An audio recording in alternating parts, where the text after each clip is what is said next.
All right, putting the new one in.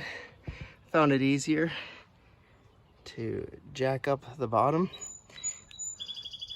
put it over the top there so there's lots of room to play, but it sits the shock absorber as close to the car as possible. And I found that's what lines up the hole the best. A little play with the height so it's easy. I just use a rubber mallet so I don't mess up the threads to tap it on there.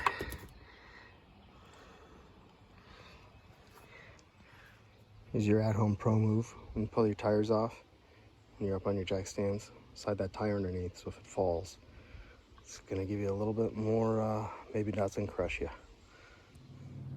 All right, here's the new shock absorber. All the way down.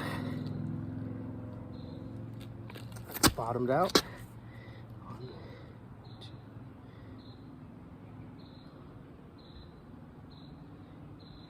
7, 8, 9, 10, 11, 12, 13, 14, 15.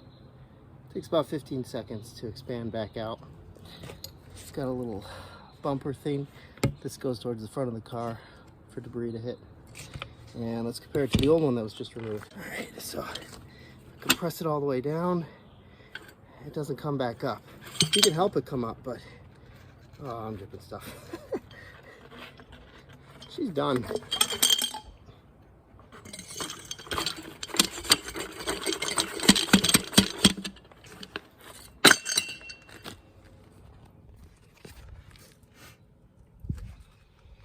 '17 Odyssey.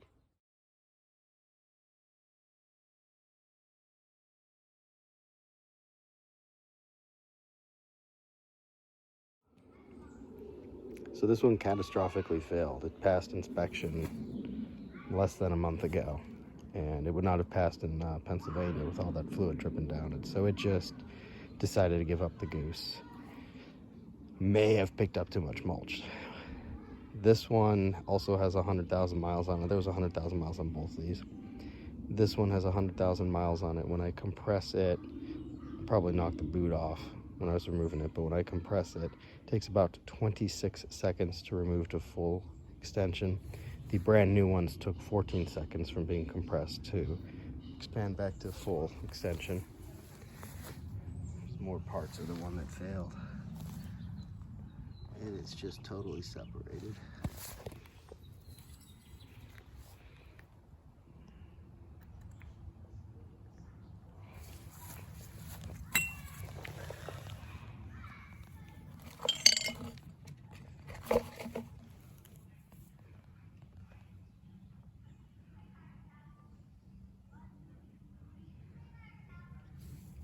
Don't know where that was supposed to be.